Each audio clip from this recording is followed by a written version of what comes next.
இலுமினாட்டிங்கிற ஒரு விஷயம் வந்து ரொம்ப வருஷமா பேசப்பட்டுட்டு இருக்குதுங்க. அப்படி என்னன்னு சொல்லி கேட்டோம்னா, அவங்க தான் வந்து பார்த்தீங்கன்னா, உலகத்தை கண்ட்ரோல் பண்றாங்க. ஜெர்மனியில இருக்கக்கூடிய ஒரு 13 குடும்பம் தான் வந்து பார்த்தீங்கன்னா, உலகத்தை கண்ட்ரோல் பண்றாங்கன்னு சொல்லி சொல்லப்படுது, நம்பப்படுது. என்ன காரணம்? அவங்க எப்படி நம்மள கண்ட்ரோல் பண்றாங்க? அதுல அவங்களுக்கு என்ன பெனிஃபிட்ன்னு சொல்லி கேட்டோம்னா, யார் யாரு எப்பப்ப என்னென்ன பண்ணுங்கிறத அந்த 13 குடும்பத்த சேர்ந்தவங்க தான் முடிவு பண்றாங்களாம். என்னன்னு சொல்லி கேட்டோம்னா, நம்மலாம் சின்ன வயசா இருக்கும்போது நம்மலாம் என்ன ஆசைப்பட்டுருக்கோம்? நம்ம பெருசாகி கார் வாங்கணும்னு ஆசைப்பட்டோமா? இல்ல கப்பல்ல போகணும்னு ஆசைப்பட்டோமா? இல்ல விமானத்தில போகணும்னு ஆசைப்பட்டோமா? அது ஒண்ணும் கிடையாது. ஆனா இன்னைக்கு இருக்கக்கூடிய ஒரு சூழ்நிலையில வந்து பார்த்தீங்கன்னா, விளம்பரத்தில அல்லது எல்லாத்துலயுமே என்ன சொல்றாங்க? நீங்க வாங்கணும்னு ஆசைப்பட்ட காரு இதுதான். நீங்க வந்து கௌரவமா போயிட்டு வரணும்னா கார்ல போயிட்டு வாங்க. நீங்க கௌரவமா இருக்கணும்னா இத சாப்பிடுங்க. ஓகேங்களா? இன்னும் என்ன சொல்றாங்க? நீங்க ஒய்ஃப நேசிக்கிறவங்களா இருந்தா, இந்த மிக்ஸி வேணாம்னு எப்படி சொல்லுவீங்க? ஏன் ஒய்ஃப புடிச்சவங்கலாம் இந்த பிராண்ட் மிக்ஸி தான் வாங்கணும்னு எதா இருக்குதா? அது ஒண்ணும் கிடையாது. ஓகேங்களா? இந்த மாரி வந்து நம்மளுக்கு இல்லாத ஒரு விஷயத்த இருக்குதுன்னு சொல்லி யார் யாரெல்லாம் சொல்றாங்களோ, அவங்களலாம் நம்பவே நம்பாதீங்க. முன்ன ஒருத்தர் நம்மகிட்ட வந்து, "எனக்கு வந்து இந்த ஃபினிஷிங்ல இது இருக்கணும். நீ அவன எங்க வச்சிருக்கிறன்னு தெரியுமா? நான் அவன இப்படிதான் பார்க்குறேன்." அப்படி இப்படின்னு சொன்னா, கல்லே அடிச்சு தொரத்துங்க. ஓகேங்களா? உங்களால ஏதோ ஒரு ஆதாயம் இருக்குதுங்கிறதுக்கோசரம் தான் அவங்க உங்ககிட்ட வந்து இந்த மாரி அப்ரோச் பண்றாங்க அப்படிங்கிறத நீங்க தெரிஞ்சுக்கோங்க. ஓகேங்களா? உண்மை எப்பவுமே அமைதியா மட்டும் தான் இருக்கும். ஆனா, அந்த அமைதியான ஒரு உண்மைக்குன்னு ஒரு வலிமை அப்படிங்கிறது எப்பவுமே இருக்கத்தான் செய்யுது. அது ஜெயிக்கத்தான் போகுது. ஜெயிக்கும் கண்டிப்பா.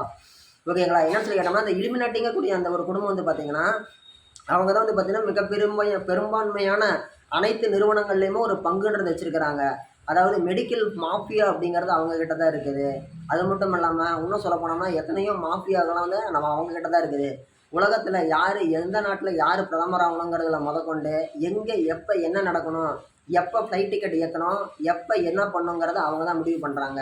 நம்மளுக்கு தெரிஞ்சதுல என்ன தெரியுங்களா?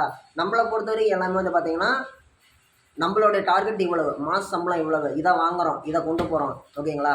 இன்னொன்னு போகக்கூடிய வேலை செய்ற இடத்துலயும் வந்து பார்த்தீங்கன்னா, இன்னைக்கு அரசாங்கம் கவர்மெண்ட் ரூல்ஸ் படி என்ன பண்ணிட்டாங்க, 8 மணி நேரம் இருந்த ஒரு வேலைய 12 மணி நேரம் பண்ணிட்டாங்க. இன்னும் உதாரணத்துக்கு சொல்லப்போனோம் அப்படின்னா, நிறுவனங்கள் வந்து காலையில 9லேருந்து நைட்டு 9 மணி வரைக்கும் மக்கள வந்து வேலை செய்ய ஊழியர்கள்ட்ட வந்து வேலைய வாங்கிக்கலாம்னு சொல்லி அரசாங்கம் வந்து ஒரு ஜிஓ லைட்டா பாஸ் பண்ணியிருக்கிறாங்க. ஓகேங்களா? அதாவது என்னன்னு சொல்லி கேட்டோம்னா, வேலைக்கு போறவன் வேலைக்கு போயிட்டே தான் இருக்கணும். அவனுக்கு வந்து மேல என்ன நடக்குதுன்னு சொல்லி யோசிக்கிறதுக்கு டைமே இருக்கக்கூடாது. அவன்கிட்ட ஒரு 100 பிரச்சனை இருந்துச்சு அப்படின்னா, அவன் அத தாண்டி வெளியில வரமாட்டான். ஓகேங்களா? அவனுக்கு என்ன வேணுமோ குடு. அவன் நம்மள பத்தி கேட்கக்கூடாது. ஒரு முறை என்ன சொல்லியிருக்கிறாங்க, அலெக்சாண்டர்ட்ட போய் கேட்டுருக்கிறாங்களாம். நீங்க மிகப்பெரிய ராஜாவா இருக்கிறீங்க. உங்க ஆட்சிக்கு கீழ மட்டும் உள்நாட்டு போர் அப்படிங்கிறது வரமாட்டேங்குது அப்படின்னு சொல்லிட்டு. அதே மாரி வந்து பார்த்தீங்கன்னா, அவரு பதில் சொல்றாரு. என்ன சொல்றாரு? நம்மள கீழ இருக்கக்கூடிய அடிமைகள சுதந்திரமா விட்டோம்னா, அவங்க நம்மள எதுக்கணும்னு நினைக்க மாட்டாங்க. அந்த காரணத்தினால நான் எனக்கு கீழ இருக்கக்கூடிய அடிமைகள சுதந்திரமா விட்டுர்றேன். அவன் எனக்கு அடிமை தான். நான் போட்ட கோட்ட தாண்டி அவன் போகக்கூடாது. நான் சொன்னத மீறி அவன் எதுவும் செய்யக்கூடாது. ஆனா, அவன சுதந்திரமான அடிமையா வச்சிருக்கிறேன்னு சொன்னாங்களாம். அதே மாரி இன்னைக்கு இருக்கக்கூடிய ஒரு சூழ்நிலையில இலுமினாட்டிசம் அப்படிங்கிறது என்னன்னு சொல்லி கேட்டீங்கன்னா, நம்மள வந்து சுதந்திரமான அடிமைகளா வச்சிருக்கிறாங்க. ஓகேங்களா? அதாவது என்னன்னு சொல்லி கேட்டீங்கன்னா, இப்ப நீங்க உங்க கையில ஒரு ஃபோன் இருக்குது. நீங்க எத வேணாலும் சர்ச் பண்ணி பார்க்கலாம். நீங்க எத வேணாலும் பண்ணலாம் அந்த ஃபோன்ல இருந்து. அனைத்து சலுகைகளுமே இருக்குது. அன்லிமிட்டட் டேட்டா இருக்குது. இது அனைத்துமே உங்களுக்கு அவைலபிள் தான். உங்கள வந்து சுதந்திரமா வச்சிருக்கிறாங்க. ஆனாலும் நீங்க அவனுக்கு அடிமை தான். ஒரு நாளைக்கு நீ 12 மணி நேரம் வேலை செஞ்சு தான் ஆகணும்.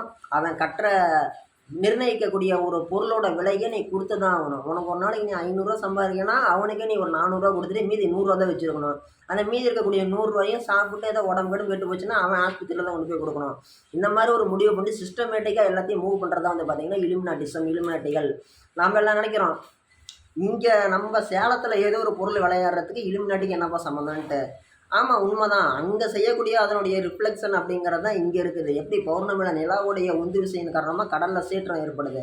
அதுக்கு இதுக்கும் இடையில எத்தனை கிலோமீட்டர் இருக்கு. அதோட ரிஃப்ளெக்ஷன் மாரி தான். இதெல்லாம் நீங்க வந்து யோசிச்சு பார்த்தீங்க அப்படின்னா, இதுல இருக்கக்கூடிய உண்மை தன்மை அப்படிங்கிறது உங்களுக்கே புரியுங்க.